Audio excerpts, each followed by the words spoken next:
Honorable members, the member is just seeking leave.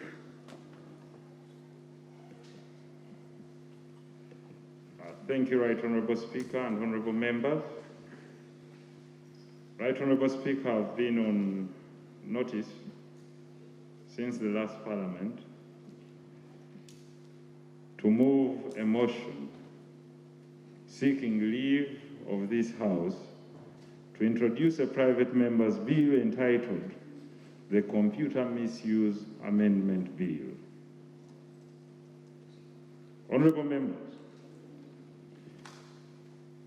my motion is moved under Rule 56, Rules 121, and Rule 122 of the Rules of Procedure of Parliament. Whereas Article 79 of the Constitution of the Republic of Uganda empowers Parliament to make any laws on any matter for peace, order, development, and good governance, and whereas Clause 4B of Article 94 of the Constitution and Rule 121, Sub-Rule 1 of the Rules of Procedure permit a Member of Parliament to introduce a private member's bill, aware that Article 27(2) of the Constitution of the Republic of Uganda protects and preserves the right of privacy by prohibiting the interference with privacy of a person's correspondences or communication, amongst others, noting that while Article 41 of the Constitution provides for the right to access to information, it, however, prohibits the release of information that is likely to interfere with the right to privacy of any person. Further noting that under Article 43 of the Constitution, that in enjoyment of your rights and freedoms, no person should prejudice the fundamental or human rights and freedoms of other persons in public interest. Appreciating that over time, the advancement in technology, and especially computer-generated technology, has improved communication through the introduction of electronic devices and various social media platforms or sites which enable users to create and share information in real time or to participate in social networking, irrespective of geographical boundaries and distances that separate them. Concerned that despite the benefits of the computer-generated technology, the technology has grossly been abused, leading to the deprivation of the right to privacy through willfully generating, sending, and sharing negative, false, malicious, hateful, unwarranted pictures, videos, and insults onto people and societies through hate speech or even threatening information. Further concerned that the abuse of technology has regrettably stretched to the vulnerable, who are the children, where information about children, their pictures, their voices, and their videos are shared casually on social media platforms or sites without the consent of their parents or guardians. Realizing that the abuse of technology and the medium through which it is used has negatively impacted on the children and on individuals on whom it's misused and relates or is targeted through emotional, psychological, and sometimes leading to loss of family, jobs, and respect in society. Recognizing that despite the existence of laws regulating misuse of computers, the interception of communication and protection of data, the laws do not specifically address regulation of information sharing on social media platforms, information relating to underage persons, and penalties prescribed under the law being inadequate to deter the device. Honourable members, cognizant that without the strengthening of the existing legislation with stringent measures to address the gaps, the technological abuse, with its grave impact on health, human relations, and society at large, will continue to escalate the violation of the right to privacy. Honorable colleagues, convinced that the amendment of the Computer Misuse Act is requisite to require every person, especially a public officer or a leader, to be more responsible and circumspect in creating, distributing, sharing any type of information for the public consumption, while at the same time enjoying their right to freedom of speech. Now, therefore, honorable members, be it be resolved by this Parliament that you, the honorable members and the August House, grant me leave to introduce a private member's bill entitled the Computer Misuse Amendment Bill, a draft of which is attached here too, and do order the publication of the said bill in preparation for its first reading. I beg to move, honorable members. Thank you, Honorable Nsereko. Is the bill seconded? Seconded by Honorable Muma, Honorable Macho, the whole House. Including the Minister Biga, Minister Daudi, Minister Lands, Minister Tourism. Thank you so much. Thank you. Would you like briefly speak about your motion? I'm overwhelmed, honorable members. Stood out to be leaders to be counted on by society. I'm someone who has a huge interest and passion in technology, and I've stated this on the floor of Parliament. I believe technology will help transform our nation, and I know that the Vision 2040 is premised on 4 principles, with ICT being one of them.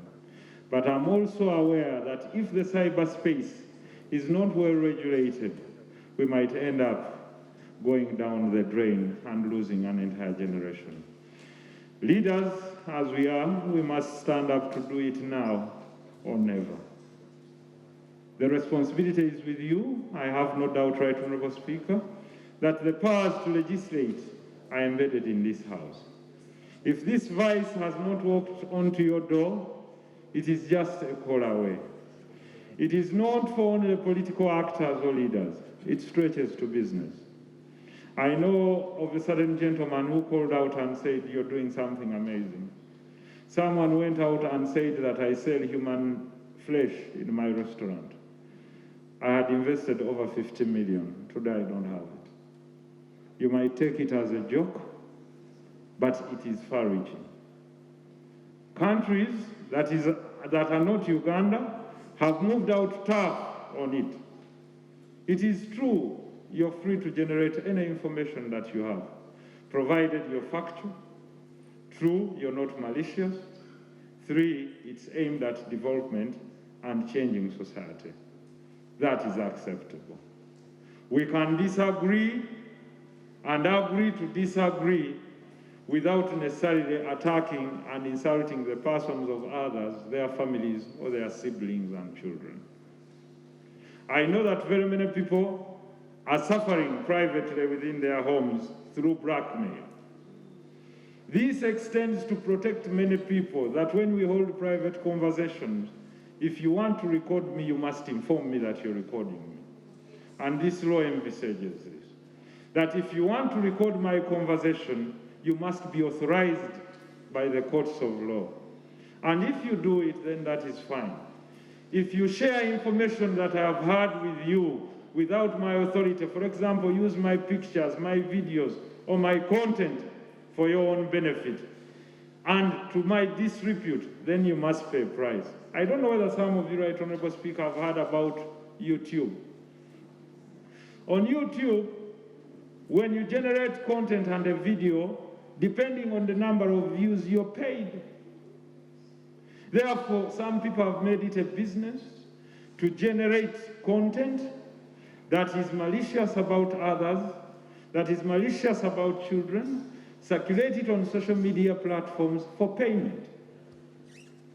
Depending on the number of views that you attain, that's how much money you're paid. So do not think that some people just do it out of jokingly. Some really do it to earn a living. So they destroy people in society, cultural leaders, religious leaders, even businesses, to mention but a few.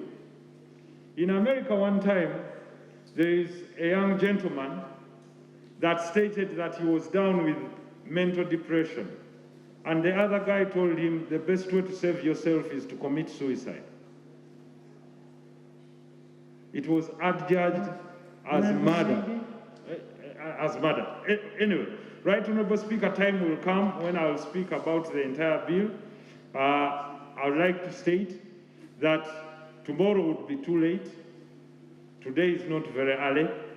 Let us take up the mantle as leaders to see that we regulate, not to take away the right and the freedom of speech of people. That one we shall not take away. But with your freedom of speech, you do not have freedom to harass others. Thank you very much, Honorable. Thank you so much. I know it has been seconded by the whole House. We have a family that is up there and is supposed to go back to Bushenyi. So I would request that I put a question that Honorable Nsereko be granted leave to introduce a private member's bill titled the Computer Misuse Amendment Bill 2022. Those in favor say and the contrary nay. The ayes have it. I direct the office of the clerk to work closely with the member and have this bill drafted. Thank you. Next. Waliyo ddembe liri absolute. Oyina eddembe okwogera nga byoyogera byansa. Kyova olaba nti toyinza kuyingira muzikiti n'owemuliramu oba n'eddembe ddene. Oba n'ogenda mu kereziya oyina eddembe ery'okwetaaya n'ogenda ku wolotaali ofukeko. Naye nga waliyo freedom of movement n'okwetaaya. But you're not free. Ogenda ku wolotaali mu kereziya n'ofukako. Oyina eddembe ery'okutambula naye toyina ddembe kusanga ng'otambudde ne bakutenda okudduka n'osibira mu kisenge ky'omukulu ono oba mu kisenge ky'omulala. That doesn't mean nti toyina freedom of movement, but you're not free to move beyond your own limited space to interfere with other people's privacy. Neebaza abantu bonna n'abamawanga ag'ebweru abafunye interest mu tteeka lino. Nfunye mikwano gyange mingi okuva mu European Union, mu United States, actually in the 54 states. Legislators, never senators, mikwano gyange, they are really happy. Mainly ku circulation ey'ebifaananyi y'abaana ebikutta akati mu Africa. 2, waliwo kye tuyita unsolicited messages oba muzimanyi. Repeatedly oli n'akuyingiza mu WhatsApp group no exiting anaakuzaamu. By the way, ekyo kimenya mateeka mu nsi endala ate era kikangavvulwa. Mbuuza kitya? Bayinza okwepanga nga batujju ne bakuteeka mu group ne bagaa tuteekateeka kutega bbomu nga n'abayunza olukoolo bakimanyi. Bwe bajja ne bagaa nti mwetabye mu bikolwa ebiri treasonable era bwe bakuyoola mu tteeka lyaffe ne mu mateeka g'ensi ezisinga. Anyone who conceals treason aba akoze kye bayita misprison to treason. Therefore, cyberspace eno nene. Ekirala, we must fight hacking. Mulimu era nti officer g'ogendayo n'aga nti print out yoyo nja gikuleetera without a court order. Teriyo ayina right kuleetera print out ya muntu mulala yonna ya simu. Nkibaddiremu nti muyinza okuba muyina ono mugugulana na musango gwa ttaka. Oli n'agaa ne print out ye y'essimu ngiyina. bweba kooti si ye yamuauthorizinze kabeere employer wo talina right ku interceptinga simu yo oba ogitaapinga. Ekyokuna, teriyo muntu alina buyinza ku recordinga information yo okujjako nga gwomuauthorizinze nga bwenzize wano maaso ga kamera zammwe nti you've taken this information from me at my free will. Kyova olaba nti bali stringent mu mateeka agayisibwa Senate ne Congress mu America nti ne bw'oba ogenda ku recordinga mukwano gwo mu kisenge omugamba munnange nkola ki nku recordinga. Why? Oli ajja kugamba ow'amawulire ono akola bulungi naye muteeka ntya wansi bwe mwebbika ekisenge ng'akurikodinga mukwano omungi naye waba wakayitawo akaseera akatono ng'agangenda kiweereza TV yo gy'okolera bw'onaaba tetugabanye musaala gwo kiwato. Mukitegedde? So we are protecting against blackmail. So abantu bangi be mulaba batuddeeyo naddala abaana ab'obuwala ng'essajja lyamulumika kakati buli bwe lituuka nga limugamba omusaala gwatuuse oba tegunnaba nti twakkaanya kugabana kiwato. So we must protect society eddako from this infringement. Finally, buli bw'ogenda okulebula omuntu manya olebula nsawo yo. Nkiddemu gwe buli bw'onaalebula lubega oba kamaanya kubanga omusajja nkugambye waliwo omusajja nkisijja mwatuukiriza yaga yali yakakola restaurant abaana ne bateekaawo ekizindalo ne bagaawo n'atunda ennyama y'abafu. Do you know what it means omusajja yali yeewoza obukadde 5 to lose his business? So can anyone pay for that cost? Nti tomorrow olw'okuba baleeta eddembe ly'essimu oli n'ayimirira wano n'aba ssebo ne bannyabo njagala obbagamba nti gundi oyo gwe muwulira nti yafiiriddwa ye yassa omwana we. Do you know the mental torture that goes on just because omuntu ayagala ateeka ekyo ku YouTube yasasulwa $2 olw'okuba afunye views? So we must regulate this space and clearly there will be liability mu mikutu gino egibitambuza era bwe bakulebulira mu YouTube mu America ssebo ogendera ddala nayo n'ogiteekako era ekusasula kubanga ina responsibility okugjayo unverified ki ffe lwakuba wano tuguzannyisizza nnyo nti buli kimu kisoboka. Nagamba abantu lwaki buli omu bw'ava wano n'agenda e Saudi Arabia goloze Saudi Arabia teri babbi tegendayo babbi naye lwaki tebabba kuba oli akimanyi nti wobbira omukono bakola ki era osanga edduuka lya golodi nga liggule nga teryakola ki naye nga ababbi naye bwe mutonnya ku kisaawe ewammwe oli ne sapatu egudde awo agibba. Ebibonerezo si bikakali nnyo naye biri deterrent. Ekisooka nti bw'olebula omuntu osobola okusasula ssente ezitasukka miliyoni 3 byokka so that wositukira okubaka egundi ogambe nti balubega bali abantu ng'ebisatu wabitadde kabira ng'era ojja tulaga n'omulambo gwe baakola ki gwe baalya bwe baba bagulya basi ng'otuleetera amagumba nga tuga nti be bano otegedde kyegamba because oyinza okuba ozannyisa ekigambo ky'oyogera enkya ng'oli kigenda kumalawo famire tree ye yonna gwe n'osekamu busesi nasese nafunye abandabye ne basekamu awo era bwe namaze ne mbiteeka ku YouTube ne bampeerezaayo miliyoni 2 naye gwe ngosse generation yaani eya muno nti oli bw'avaayo n'aga nti tye ng'oli bw'anaaga nti omugenzi Archbishop Dr. Sipiriani bwe yafa baatwala omulambo gwe ne bagufukira. If society still believes we should mingle with those people, then there is something wrong with society. But even if no one will stand up against them, I'm ready. Nze wendi era netteeka no lijja kukola ate lijja kuyita